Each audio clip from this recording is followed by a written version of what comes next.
राजनीतिक टारगेटिंग है और राजनीतिक टारगेटिंग का खामियाजा आजम खाजी भुगत रहे। इसमें कटोगे बटोगे ये कौन सी संवैधानिक भाषा है?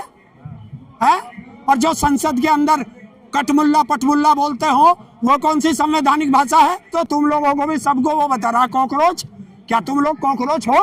हुआ है क्या आजम खान? अगर अन्याय नहीं होता तो ये लोग सड़कों पर क्यों आते?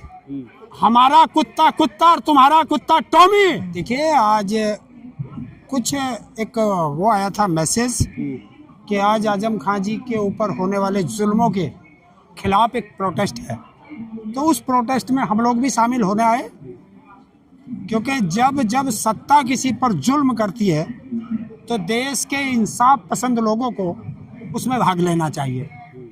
तो उसमें हम भी शरीक हुए। फिर सजा होगी। यस, कलम भी तुम्हारी अखबार भी तुम्हारा, जो चाहो वो लिख दो। तो ये तो वो वाला काम है कि एक जरासी बात कहने पर एक देश के पूर्व सांसद, पूर्व मंत्री, पूर्व विधायक को सजा होती है, और जो सत्ता के करीब होते हैं वो बलात्कार करने के बाद भी आराम से घूमते हैं। यही फर्क होता है कि जो संविधान के दो रूप बना दिए गए हैं, अमीरों के लिए और गरीबों के लिए और। अरे ताऊ जी, जहाँ योगी जी बैठे हो वहाँ कैसे क्राइम हो सकता है? जहाँ योगी जी बैठे हो कैसे अपराध कर सकता है कोई? देखिए वहाँ अपराध नहीं होते।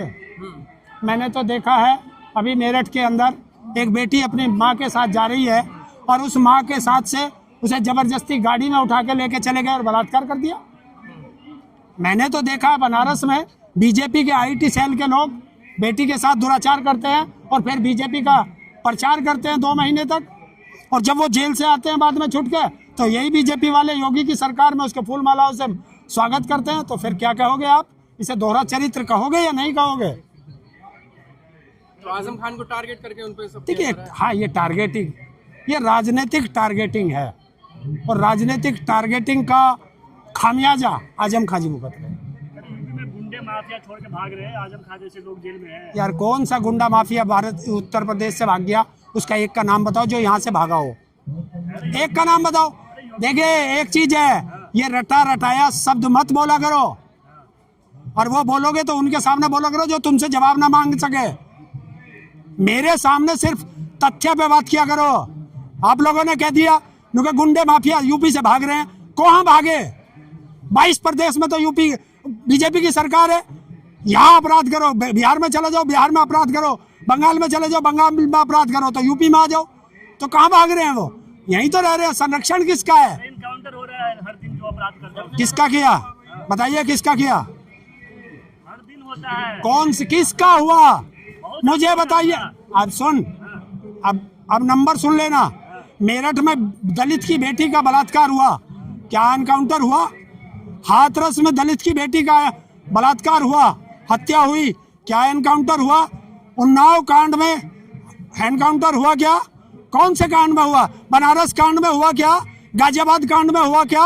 अलीगढ़ कांड में हुआ क्या? रामपुर कांड में हुआ क्या? कौन से में हुआ? उसमें हुआ जिनको टारगेट किया जाता है, जो सत्ता से दूर है, उनका एनकाउंटर करो और आप जैसों से उसका प्रचार कराओ। आजम खान तनखैया बोल रहे थे, डीएम को धमका रहे थे, इसलिए 2 साल की सजा हो गई। अगर तो तनख्वाह लेता है उसे तनखैया नहीं कहेंगे तो और क्या कहेंगे? क्या कहूं? आप तनख्वाह लेते हैं तो ये तो एक कहावत है गांव की भाषा की कि यार ये तो तनखैया वाला आदमी है, ये वाला खेती वाला आदमी है, ये बेचारा मजदूर आदमी है। तो ऐसे तो बोलते हैं आम भाषा। संवैधानिक भाषा नहीं है ताऊ जी, है? संवैधानिक भाषा नहीं है। अच्छा, इस देश में कटोगे बटोगे ये कौन सी संवैधानिक भाषा है? और जो संसद के अंदर कटमुल्ला पटमुल्ला बोलते हो वो कौन सी संवैधानिक भाषा है? बता ना, बता कौन सी संवैधानिक भाषा है? तो किसी आईपीएस को बोलना कि जूते साफ करेंगे संवैधानिक? मैंने देखे है ना, हाँ। राजनाथ सिंह कीचड़ में जा रहे हैं, उसके जूते निकाल के अपने हाथ में लेके जा रहे हैं और फिर बाद में पहना के पैर धो के फीते बांध रहे हैं। मैंने तो देखे हैं। किसको? मैं जो देखा ना हो तब बात कर सकते हो, ताऊ ने सब देखा है। मतलब किसी आईपीएस को इस तरह की भाषा से बोलेंगे? है? किसी आईपीएस को इस तरह से बोलेंगे? क्यों? आईपीएस कौन सा यहाँ से? कोई पाकिस्तान से आया या इंग्लैंड से आया? वो भी तो इसी हिंदुस्तान का है। और इस देश में संविधान सबको बराबर का दर्जा देता है ये तो एक पद की वजह से उसे आईपीएस सर वो कह देते हैं। मैंने तो आईपीएस को अपराध करते हुए देखा है, मैंने तो आईपीएस को जेलों में जाते हुए देखा है, मैंने तो आईपीएस अमिताभ ठाकुर को देख ले क्या हालत कर रखी है इसी सरकार में। वो आईपीएस नहीं था, फिर उसके साथ इतना अन्याय क्यों है बताओ ना। जब तुमसे सवाल करोगे तभी तुम जो हो फिर भाग निकलोगे। इस प्रदर्शन से क्या फायदा मिलेगा आजम खान को? देखिए, फायदा और नुकसान वो देखता है जिन्हें फायदा हो या जिन्हें नुकसान हो। अगर आप आवाज भी नहीं उठा सकते तो फिर तो आप मुर्दे हो। जिंदा लोग हो तो आवाज उठाओ। कोर्ट ने फैसला किया तो कुछ तो किया होगा, जब कोर्ट ऐसे फैसला कर देगा। कोर्ट तो तुम लोगों को भी सबको वो बता रहा कॉकरोच। क्या तुम लोग कॉकरोच हो? पर तुम्हारे मुंह से एक शब्द नहीं निकलेगा क्योंकि तुमने गुलामी की जंजीर पहन रखी है। तुम लोगों ने गुलामी की जंजीर पहन रखी है। तुम लोग तलवा चाटने वाले हो। वरना देश का मीडिया अगर खड़ा हो जाए, वो चाहे सुप्रीम कोर्ट का जज हो चाहे देश का प्रधानमंत्री हो, क्या आप शब्द यूज कर देगा? अरे भैया, मैं तेरे से पूछना चाह रहा हूँ, रुकिए, मैं आपसे पूछना चाह रहा हूँ, क्या देश के बेरोजगारों को देश का चीफ जस्टिस कॉकरोच और परजीवी कहता है? क्या ये संवैधानिक शब्द है क्या? तो आपने इस पे आवाज उठाई क्या? आपने इस पे बोला क्या? नहीं उठाई ना। नहीं है। फर्जी लोगों के लिए बोला गया। देश में फर्जी कौन है? देश में फर्जी कौन है? तो फर्जी डिग्री लेगा यार, मैंने तो जज के घरों में नोट भी जलते देखे, उस पर कोई बोला क्या? मैंने तो जजों को पैसे लेकर जमानत देते भी देखा क्या? देखा है? उन पे बोले क्या? देश के अंदर इतने जज बैठे हुए हैं, इनकी अकाउंटेबिलिटी तय है क्या? कि आप इतने तनख्वाह लेते हो, इतने सुविधाएं लेते हो, कितने मुकदमे फाइनल करते हो? देश में 5.5 करोड़ के करीब मुकदमे पेंडिंग है। क्यों है पेंडिंग? कभी इन जजों ने सरकार से कहा क्या कि ये इतने जज बढ़ा दिए जाएं? नहीं बढ़ा सकते क्योंकि सरकार नहीं बढ़ाना चाहती। अगर जिस दिन सरकार ने जजों की नियुक्ति पूरी कर दी और तुरंत न्याय मिलने लगा तो भारत की संसद और विधानसभाओं में बैठे हुए तिहाड़ जेल के अंदर मिलेंगे। आप जैसे लोग तो परजीवी है जो रोजगार लिए बोलना। देखिए, और तुम कौन हो? चलिए, हम तो परजीवी हैं, बोलने आ जाते हैं। अरे हम जिंदा कौम है और जिंदा कौम आवाज उठाती है। जिस दिन हमारी आवाज आप लोगों तक नहीं पहुंचे, समझ लेना ताऊ उस दिन मर गया। लेकिन सबको एक ही में कर दिया। सुप्रीम कोर्ट के जो जज थे उन्होंने कॉकरोच आप लोगों को भी बताया है। हम तो हैं, हमें तो देश का प्रधानमंत्री भी कह रहे, हमें तो यहाँ उनका जो दलाल मीडिया वो भी कह रहे, हम तो खालिस्तानी भी हैं, हम तो पाकिस्तानी भी हैं, हम तो टुकड़े टुकड़े गैंग भी हैं, हम तो मवाली भी हैं और भेड़िए भी हैं, दरिंदे भी हैं। और देश के प्रधानमंत्री ने हमें परजीवी कहा था, तो हम तो हैं।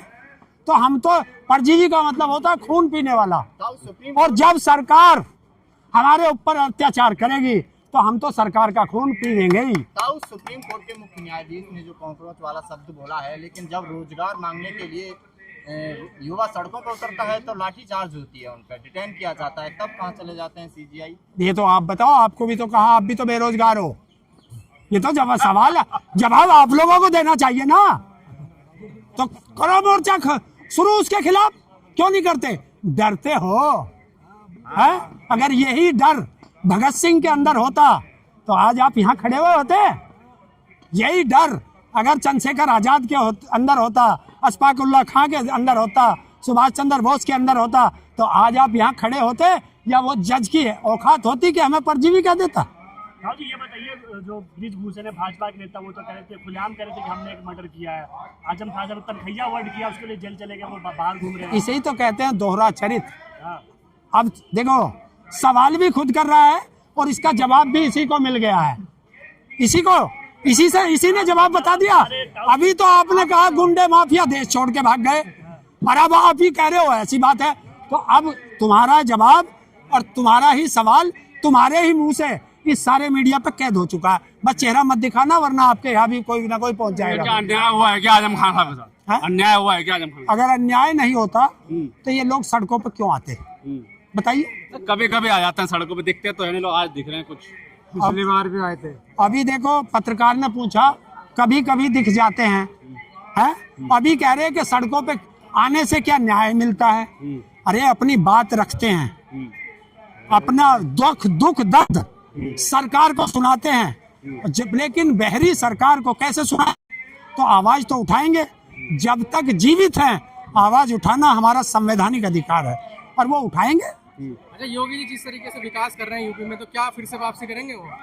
भाई वो विकास कौन सा हुआ बता दो।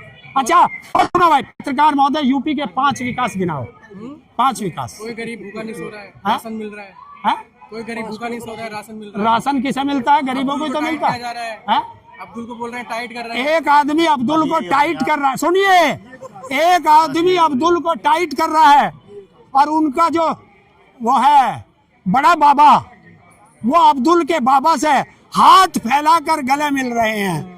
ये भी तो आपने देखा। वो विदेश नीति विकास है। के लिए क्या? ना, विदेश नीति देश के विकास के लिए। क्या? अगर देश के विकास के लिए करना पड़ रहा है तो क्या दिक्कत क्यों? है? मतलब हमारा कुत्ता कुत्ता और तुम्हारा कुत्ता टॉमी, मतलब विदेश का मुसलमान तुम्हारा प्यारा और इस देश का मुसलमान तुम्हारा दुश्मन। तो फिर एक चीज कर लो, चलिए आज से अब्दुल्लों से सब नफरत करिए, लेकिन मुस्लिम देश से आने वाले पेट्रोल और गैस का बहिष्कार कर दीजिए। पता चल जाएगा टाइट कौन है, नौकरी के लिए टाइट कौन है। अब्दुल किसी के यहाँ नौकरी मांगने नहीं गया था, वहां तो राम और रहीम ही गए थे, राम और रहमान ही गए थे। तो मोदी जी तो कहते हैं ना मुस्लिम भाई हैं मेरे, मुसलमान भाई हैं। देखो ये देखो इस पत्रकार ने भी अपने आप ही कबूल कर लिया। एक तरफ कह रहा मुस्लिम मेरे भाई हैं और एक तरफ कह रहा अब्दुल टाइट है। हाँ। योगी जी कह रहे हैं अब्दुल टाइट करने की बात। तो फिर दोहरा चरित्र आ गया ना। हाँ। एक तरफ उत्तर प्रदेश में गाय पर बैन है और अभी 4 दिन पहले आसाम में जो कह रहा गाय खाइए, मेरे प्रदेश में कोई कमी नहीं है, योगी जी उसी के बराबर में बैठे थे। तो ये दोहरा चरित्र आपको दिखाई दे।